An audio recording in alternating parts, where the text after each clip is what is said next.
Mirela met Jonah the way many good stories begin, through a friend's introduction that felt too neat to be random. Jonah had that polished confidence that made older people nod approvingly before he even spoke. The kind of man who could greet a gate man, a pastor, and a chairman with the same charming respect, and still make it look effortless. He wasn't the loudest in the room, but somehow he was always noticed. Mirela, on the other hand, had a quiet steadiness. She spoke like someone who chose her words carefully, as if she knew words could build a home or burn it down. When they married, people said it was perfect. Jonah the strong head, Mirela the soft heart. At the reception, strangers took pictures of them like they were proof that love still existed.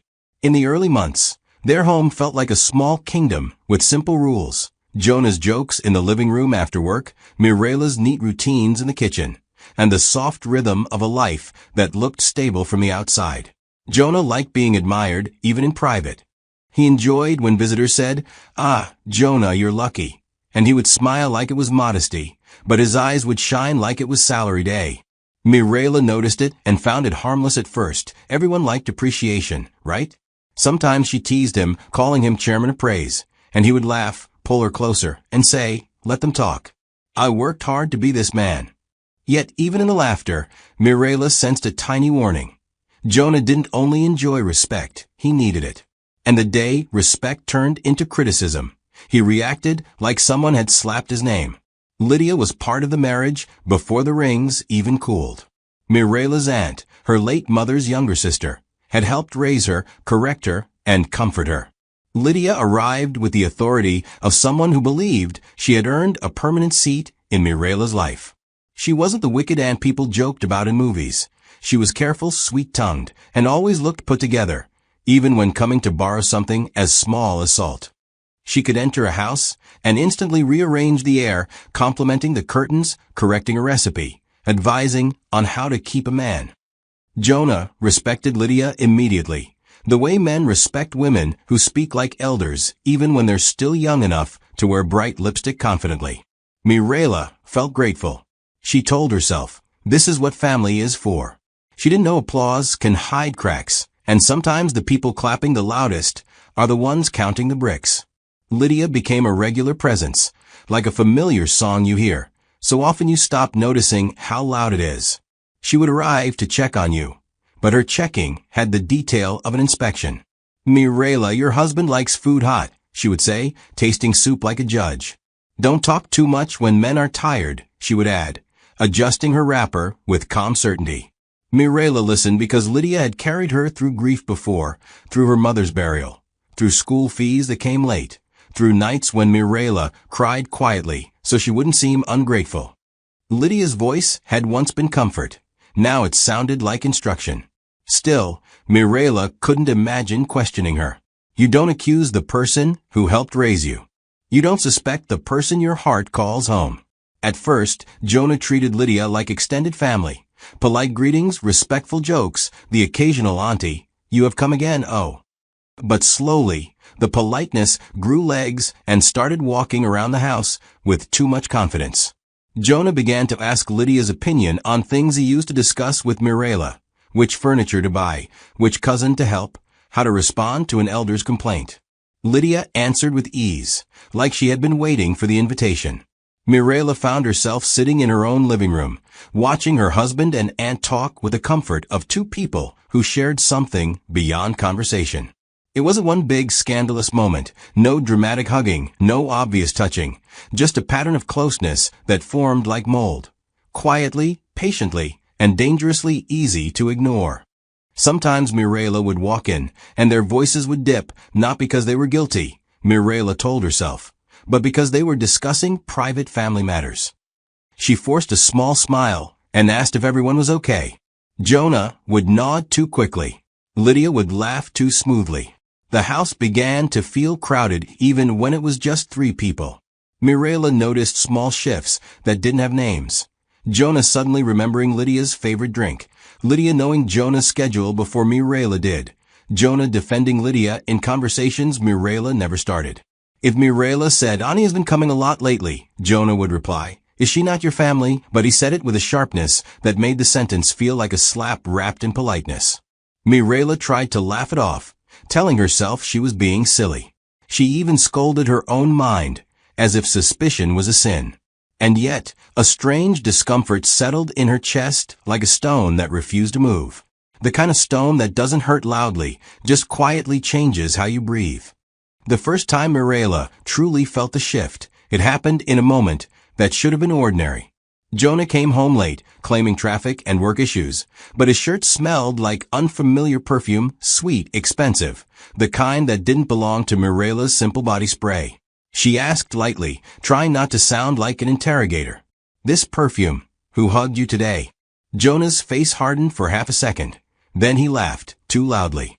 "Ah, Mirela, you have started. People hug in the office. Are you now my security guard?" Mirela forced a smile because she didn't want to fight, but the laughter didn't erase the coldness in his eyes. That coldness stayed, and it began showing up in other places. How he rolled his eyes when she asked questions.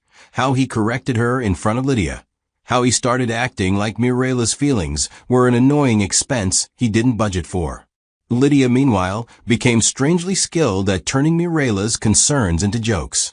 If Mirela said, "I don't like how you two talk and stop when I enter," Lydia would chuckle and say, "So you want to monitor us?" "My dear, marriage is not police work. Don't chase your husband with suspicion. You'll push him away." Then she'd add something sweet like, "You're my daughter." But the sweetness felt like sugar sprinkled over bitterness. Jonah liked Lydia's advice because it always ended in one place. Mirela should endure, Mirela should adjust, Mirela should be quiet. It was as if the solution to every problem was Mirela becoming smaller. Mirela tried to obey because she wanted peace. She changed her tone, changed her timing, changed her expectations. She even started rehearsing her sentences in her head before speaking, like a student afraid of failing an exam in her own home. And the strangest part was how Jonah and Lydia behaved when they thought Mirela wasn't watching. Mirela began noticing those quick exchanges. Lydia's eyes holding Jonah's a little too long. Jonah's mouth tightening when Lydia teased him as if they shared a private joke. Once Mirela walked into the kitchen and found Jonah leaning against the counter while Lydia spoke softly, her voice almost affectionate. They both straightened when Mirela entered, like people caught doing something not illegal, but not innocent either. Jonah snapped, "Can you bring water?" not as a request, but as an order, like he needed control back quickly.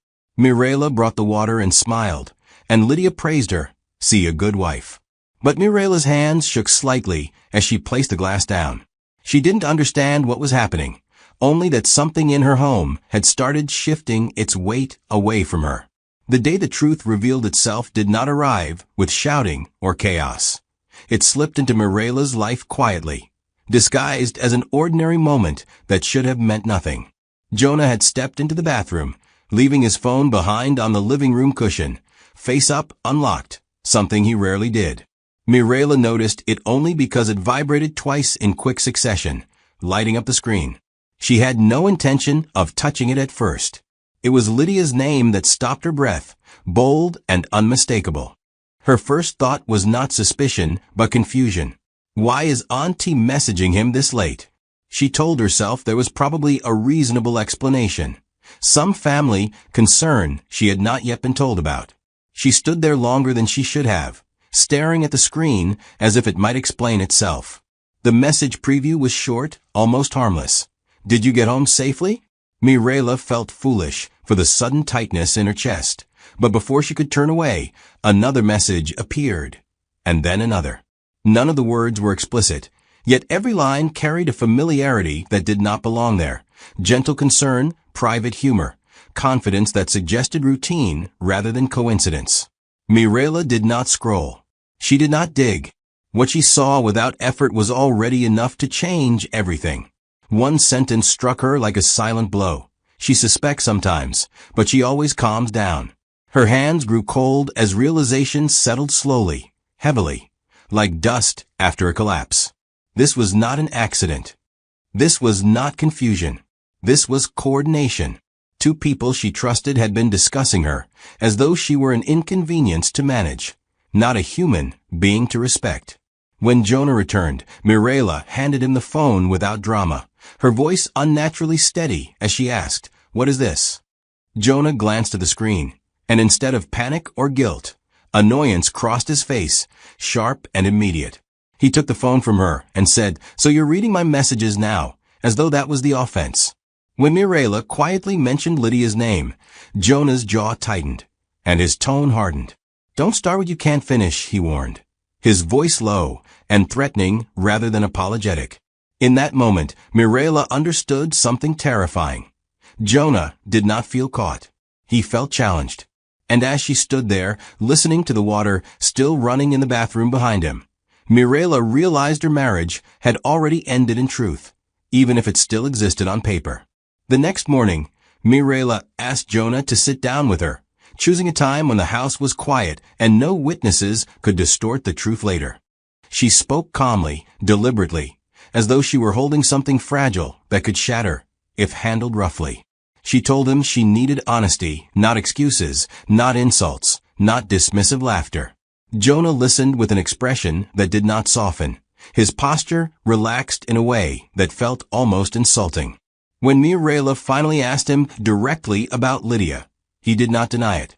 He sighed, as though tired of a conversation beneath him, and said, "You're making too much noise about something small." That was the moment Mirela's heart truly broke, not from the betrayal itself, but from how easily he minimized it. Jonah did not apologize. He did not lower his voice. Instead, he spoke like a man delivering instructions, not confessing wrongdoing. He told Mirela that men make mistakes, that life is complicated, that Lydia understood him in ways Mirela did not. Each sentence felt like a quiet punishment, reshaping the story so that Mirela became the problem, too sensitive, too demanding, too emotional. When Mirela finally said the word divorce, Jonah laughed, a short, humorless sound that carried more contempt than surprise. "Divorce," he repeated. "I won't allow that. You think you can just leave and ruin my name?" He leaned forward then, eyes cold, and told her plainly that she was not going anywhere. Marriage, in his mouth, sounded less like a union and more like a cage. That evening, Lydia arrived at the house as if nothing had changed, carrying herself with familiar confidence, greeting Jonah warmly before turning to Mirela with a gentle smile that felt rehearsed. "My daughter, you look tired," Lydia said softly, as though she had not participated in the exhaustion. Mirela studied her aunt's face, the woman who had raised her, advised her, defended her, and felt something inside her go numb. Jonah spoke to Lydia casually, comfortably, like a man welcoming someone he trusted deeply. Mirela did not shout. She did not accuse. She simply watched them and understood the full depth of the situation. They believed she was powerless. And because they believed that, they felt safe enough to be careless. As Mirela turned away that night, a single thought settled firmly in her mind, steady and irreversible. If they think silence means surrender, they are about to learn how dangerous patience can be. Mirela did not ask for a divorce in anger. She asked for it with the quiet certainty of someone who had finally understood the shape of her suffering. The request came 2 days after the confrontation, spoken calmly over breakfast, as Jonah scrolled through his phone like nothing in the world had shifted. "I want us to separate legally," she said, her voice steady but careful, as if she were laying down something fragile between them. Jonah looked up slowly, surprised not by the words, but by the firmness behind them. He studied her face, waiting for tears, for hesitation, for fear, but Mirela offered none. That absence unsettled him more than shouting ever could. He smiled thinly, shook his head once, and said nothing at first, as though silence itself could erase the request. When Jonah finally spoke, his tone was dismissive, almost amused, as if Mirela had suggested something absurd. He told her divorce was not something she could simply decide, not something she had the authority to request. He spoke about sacrifice, endurance, and tradition, weaving familiar phrases into weapons. He reminded her of how people would talk, how elders would react, how her reputation would suffer more than his. As he talked, his voice grew more confident, more commanding, as though each sentence tightened a rope around her choices. Mirela listened, realizing that Jonah was not debating. He was declaring ownership. He did not say he loved her. He did not say he was sorry. Instead, he said, "You will stay. This marriage will not end because you're emotional." The word emotional landed like an accusation, stripping her pain of legitimacy. What frightened Mirela most was not Jonah's refusal, but how easily he believed he could refuse. He spoke as though the law, the family, even God himself, had already signed an agreement in his favor. When Mirela tried to respond, Jonah raised his hand, cutting her off, his voice sharp with warning. "Don't embarrass me," he said. "Don't embarrass yourself." In that moment, Mirela understood that this was no longer a marriage discussion. It was a power struggle. Jonah did not fear losing her. He feared losing control. And as Mirela sat there, absorbing the finality of his words, something hardened quietly inside her. If Jonah believed divorce required his permission, then she would learn exactly how power truly worked, and she would do it without announcing her intentions again. The family meeting was called under the guise of reconciliation, though Mirela sensed from the beginning that reconciliation meant obedience, not justice. Elders gathered in Jonah's uncle's sitting room, their faces serious, their voices heavy with authority. Mirela sat quietly beside Jonah, her hands folded in her lap, listening as the conversation unfolded around her rather than with her. Jonah spoke first, carefully framing the situation as a misunderstanding fueled by Mirela's emotional struggles. Lydia, seated across the room, nodded solemnly, playing her role with practiced restraint. No one asked Mirela to speak at first, and when she did, her words were treated like interruptions rather than testimony. As Mirela explained what she had seen and heard, the room grew tense but not sympathetic. Elders exchanged glances, murmuring about patience and forgiveness. One woman reminded Mirela that marriage was not a bed of roses. Another warned her against making permanent decisions based on temporary pain. Lydia finally spoke, her voice trembling just enough to sound wounded, insisting that Mirela had misunderstood everything. She talked about love, about concern, about how she only wanted peace for the family. Jonah remained quiet, allowing Lydia's performance to soften the room, then added his own measured disappointment, saying he had tried his best to protect Mirela from imaginary fears. With every sentence, Mirela felt the narrative being rewritten in real time. By the end of the meeting, the verdict was unspoken but clear. Mirela was advised to calm down, to pray, to avoid public embarrassment. Divorce was not encouraged. Endurance was. As the elders rose to leave, Mirela realized something deeply painful. Truth alone was not enough when the listener was committed to comfort over accountability. Family, she learned that day, could become an audience that applauded silence instead of justice. Walking out of the house afterward, Mirela felt lighter in a strange way, not because she had been supported, but because she finally stopped expecting it. If the family would not protect her, she would have to protect herself. And this time, she would do it without asking permission. Mirela changed quietly, so subtly that no one could point to the exact moment it happened. She stopped arguing, stopped explaining, stopped defending herself. When Jonah spoke harshly, she nodded. When Lydia visited, she smiled politely. When family members asked if things were improving, she said, "We're working on it." Jonah noticed the shift and mistook it for defeat. He interpreted Mirela's calm as surrender, her silence as acceptance. The house became quieter, not peaceful, but controlled. Jonah walked with renewed confidence, convinced he had reasserted his authority. What Jonah didn't understand was that Mirela's silence was not emptiness, it was observation. She watched everything. She noted how Jonah spoke when he was relaxed, how Lydia slipped up when she felt safe, how threats disguised themselves as jokes. Mirela listened carefully, storing words, dates, patterns. She learned when Jonah lied, because his tone changed slightly, when Lydia manipulated, because her kindness became exaggerated. While Jonah assumed Mirela had given up, she was learning the architecture of his arrogance. She stopped reacting because reaction gave him satisfaction. Instead, she began to study him the way one studies a system, patiently, methodically, without emotion. This new quiet unsettled Lydia more than Jonah. Lydia tested Mirela with small provocations, subtle comments meant to spark insecurity, but Mirela never responded. The lack of reaction felt unnatural, almost suspicious, yet Lydia reassured herself that Mirela was simply broken. Jonah, emboldened by what he saw as victory, became careless, speaking freely, making promises he assumed would never be challenged. Mirela absorbed it all, her calm becoming her camouflage.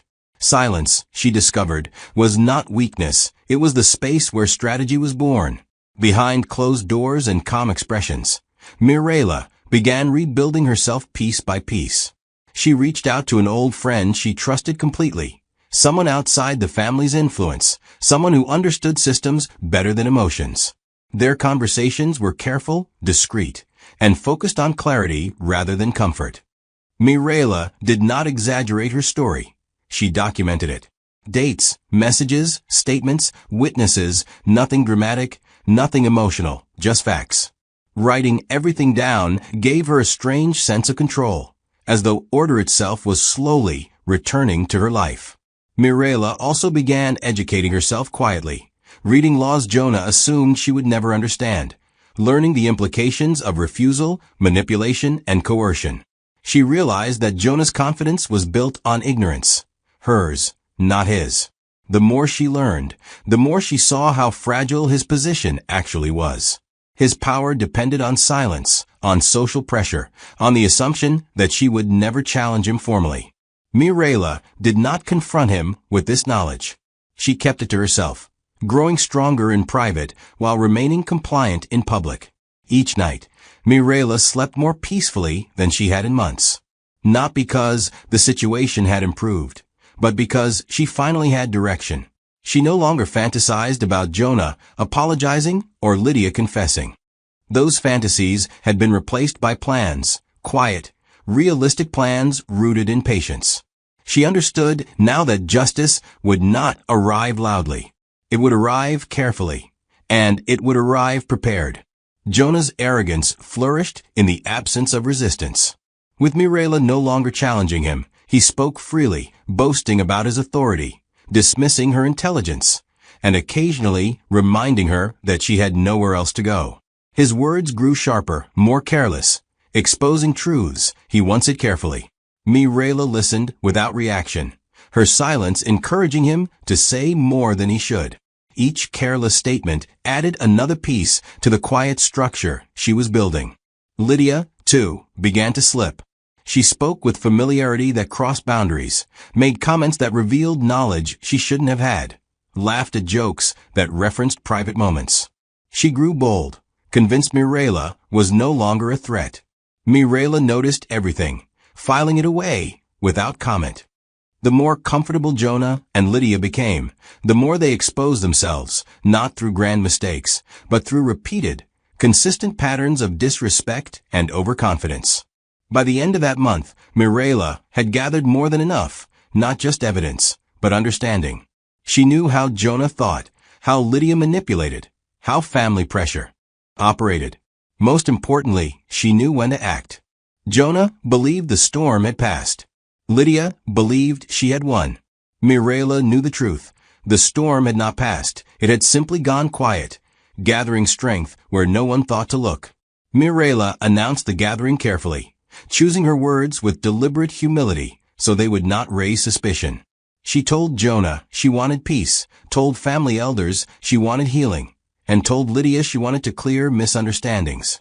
Her tone was gentle, almost apologetic, as though she were finally accepting blame for the tension that had consumed everyone. Jonah listened with visible satisfaction, leaning back in his chair, nodding slowly like a man whose authority had been restored. He agreed immediately, even suggested inviting more relatives so that everything could be settled once and for all. Mirela smiled and thanked him, lowering her eyes in a way that convinced him completely that she had surrendered. Behind that calm invitation was careful planning that had taken weeks. Mirela did not rush the date. She chose a time when key elders would be available, when Lydia would feel comfortable enough to attend openly, and when Jonah's confidence would be at its highest. She ensured the setting felt familiar and safe, not confrontational, food arranged, seating respectful, atmosphere warm. Everything about the invitation was designed to lower defenses. Mirela understood something crucial now. People protect themselves when they feel attacked, but they expose themselves when they feel secure. Jonah and Lydia felt secure. That was the point. Lydia reacted to the invitation with cautious curiosity at first, then relief. She had worried Mirela's silence meant something dangerous, but the invitation reassured her that Mirela was finally behaving. Lydia even offered to help with preparations, commenting approvingly on Mirela's newfound calm. Jonah, meanwhile, told friends confidently that Mirela had finally come to her senses. No one noticed the way Mirela listened more than she spoke, the way her eyes lingered thoughtfully rather than emotionally. To them, this was reconciliation. To Mirela, it was positioning. And for the first time since everything began, she felt no fear, only readiness. The gathering began exactly as Mirela had intended, warm, polite, disarmingly normal. Elders arrived early, exchanging greetings and settling into familiar seats. Lydia arrived dressed carefully, her posture confident, greeting relatives with practiced ease. Jonah moved through the room like a host, smiling broadly, shaking hands, soaking in approval. Mirela greeted everyone quietly, offering refreshments, nodding respectfully, saying little. If anyone noticed how composed she was, they assumed it was growth. No one suspected it was restraint. When everyone was seated and conversation settled, Mirela stood up slowly. She thanked everyone for coming, her voice steady, respectful, free of accusation. She spoke about family, about unity, about the importance of truth in healing. Jonah watched her with a faint smile, convinced this was the moment she would apologize publicly. Lydia folded her hands calmly, prepared to receive forgiveness. The room leaned into Mirela's words, relaxed, receptive. Then Mirela shifted, not in tone, but in content. She said she wanted clarity, not blame. Accountability, not noise. And then she began presenting facts. One by one, Mirela laid out timelines, statements, and documented patterns, not opinions, not emotions. She spoke slowly, allowing each point to settle. When Jonah attempted to interrupt, an elder raised a hand, signaling him to let her finish. Lydia denied involvement softly at first, but Mirela produced a signed statement Lydia herself had made months earlier in an unrelated matter, unaware of its implications. The room changed immediately. The air thickened. Faces hardened. Mirela did not raise her voice. She did not insult anyone. She simply stopped protecting their lies. And in that moment, Jonah realized something too late. This was not a plea for understanding. It was a reckoning prepared in silence. The aftermath of the gathering unfolded swiftly, not with shouting, but with authority. Elders asked questions Jonah was unprepared to answer. Lydia was questioned directly, her composure cracking under the weight of consistency Mirela's evidence carried. Jonah tried to regain control, speaking louder, asserting leadership, but the room no longer belonged to him. For the first time, he was not directing the narrative. He was reacting to it. Mirela sat quietly as others spoke, having already said everything necessary. Legal proceedings followed not as a surprise, but as an inevitability. Jonah's refusal to grant divorce, once his strongest weapon, became his liability. The documentation Mirela had gathered demonstrated emotional coercion, manipulation, and misuse of authority. What Jonah believed was his power unraveled into proof of misconduct. Mirela did not appear in court angry or vengeful. She appeared prepared, calm, clear. The contrast between Jonah's frustration and her composure spoke louder than any argument. When the divorce was finalized, it was not on Jonah's terms. Asset control shifted according to clauses he had ignored, assuming Mirela would never invoke them. Jonah left the process stunned, humiliated not by insults, but by consequences. Mirela walked away legally free, not triumphant in appearance, but unburdened in spirit. The marriage Jonah had tried to trap her inside ended without his permission, without his applause, and without his control. And yet, he believed, foolishly, that the worst was over. In the weeks after the divorce, Jonah behaved like a man who believed he had survived a storm. He told people Mirela had been dramatic, that the separation was necessary for peace. He moved openly with Lydia now, no longer careful, no longer hiding.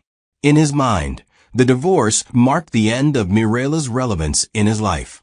He convinced himself she had gotten what she wanted and would now fade quietly into the background. That belief allowed him to relax, to speak freely again, to stop watching his steps. Mirela did nothing publicly. She did not argue, accuse, or explain herself. She returned calls selectively, spoke politely when necessary, and focused on rebuilding her daily life. To outsiders, she looked like a woman recovering peacefully from a painful chapter. Jonah mistook this restraint for exhaustion. Lydia mistook it for defeat. They did not realize Mirela had simply moved into a phase that did not require visibility. Her work now happened in places they no longer monitored. Jonah's greatest mistake was assuming consequences end at divorce. He underestimated the weight of records, the reach of institutions, and the patience of a woman who had learned to act without emotion. As Jonah celebrated what he believed was freedom, Mirela prepared to let systems speak for her. And systems, unlike people, do not argue, they enforce. Mirela submitted her files carefully, methodically, to the appropriate channels, not as accusations, but as verified records. Financial inconsistencies Jonah had signed off on. Statements he assumed were harmless. Witness accounts collected quietly over time. She did not dramatize anything. She allowed the truth to exist exactly as it was. That restraint gave her submissions weight. They were not fueled by bitterness. They were fueled by accuracy. The effects were not immediate, but they were undeniable. Jonah noticed doors closing without explanation. Meetings postponed. Calls unanswered. His name began to carry hesitation. Nothing dramatic happened, no public scandal, no loud disgrace, but trust withdrew steadily. Lydia, sensing the shift, grew anxious, asking questions Jonah could not answer. Their confidence began to fracture under uncertainty. Mirela watched none of this directly. She focused on herself, trusting the process she had set in motion.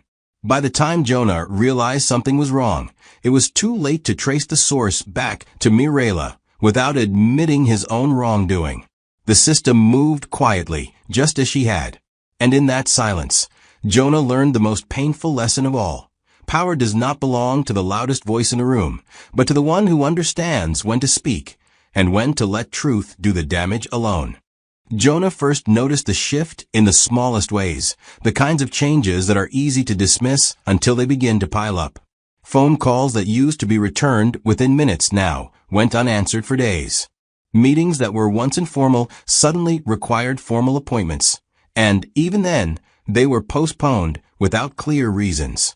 Conversations felt colder, more cautious, as though people were weighing every word before speaking to him. Jonah told himself it was temporary, blamed stress, blamed misunderstandings, blamed bad timing. He did not, at first, blame Mirela.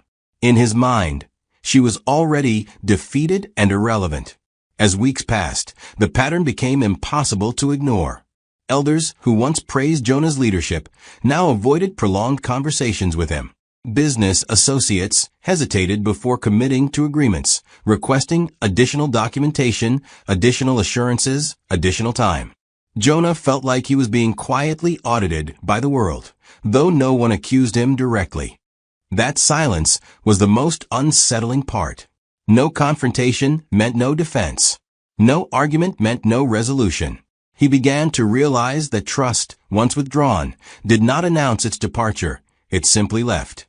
Mirela remained absent from Jonah's daily reality, and that absence unsettled him more than confrontation ever could have. She did not appear to explain herself or defend her actions. She did not gloat or warn him. She lived her life calmly, deliberately, as though she had placed something into motion and no longer needed to interfere. Jonah sensed that something fundamental had shifted, that his reputation was no longer solid ground beneath his feet. For the first time in his life, Confidence could not carry him forward. And the deeper truth began to dawn on him slowly and painfully. Respect, once lost, does not return simply because one demands it. Jonah had always spoken of property as proof of success, tangible evidence that he was a man who had built something lasting. He bragged about ownership openly, confident that nothing could threaten what he considered untouchable. What he never understood was that ownership on paper is meaningless when clauses are ignored and assumptions replace diligence. The notices arrived without drama, formal, precise, impossible to laugh off. Jonah read them repeatedly, certain there had been a mistake. The reality unfolded piece by piece. Agreements he had signed casually, trusting Mirela's silence to mean compliance. Activated conditions he had never bothered to understand. Control shifted, not through confrontation, but through process. Jonah argued with lawyers who spoke calmly and referenced documents he barely remembered signing. Each explanation chipped away at his certainty. This was not theft. This was consequence. The systems Jonah believed favored him were now neutral, indifferent, and exacting. Mirela did not attend these moments. She did not stand across from him to witness his confusion. Her absence made the loss heavier. Jonah was forced to confront the truth alone. The legacy he had boasted about was no longer his to command. Pride drained from him slowly, replaced by disbelief and quiet rage. He realized too late that power assumed is power unprotected. And for the first time, Jonah experienced what it meant to lose without being fought, without even being acknowledged. Lydia expected loyalty after everything that had happened. She believed that shared secrets guaranteed shared protection. At first, she waited confidently for support from family members, convinced they would rally around her as they had before. But calls went unanswered. Invitations stopped coming. Conversations became brief, distant, polite in a way that excluded warmth. Lydia felt the shift immediately, though she refused to accept it at first. As days passed, the isolation became undeniable. Relatives avoided mentioning her name. Elders, who once welcomed her advice, now changed the subject when she spoke. There was no dramatic confrontation, no shouting, no public disgrace, just absence. Lydia tried explaining, defending, reshaping the narrative, but no one engaged. Silence met her words, and silence does not argue. It simply judges. For the first time, Lydia understood the cost of betrayal not as accusation, but as erasure. The most painful realization came when Lydia saw how easily the family continued without her. Gatherings happened. Decisions were made. Life moved forward. She was no longer consulted, no longer trusted, no longer central. The woman who once believed herself influential, now existed on the margins, watching doors close gently but firmly. Lydia learned too late that influence borrowed from deception disappears when truth stands alone. The collapse between Jonah and Lydia did not happen in a single dramatic explosion.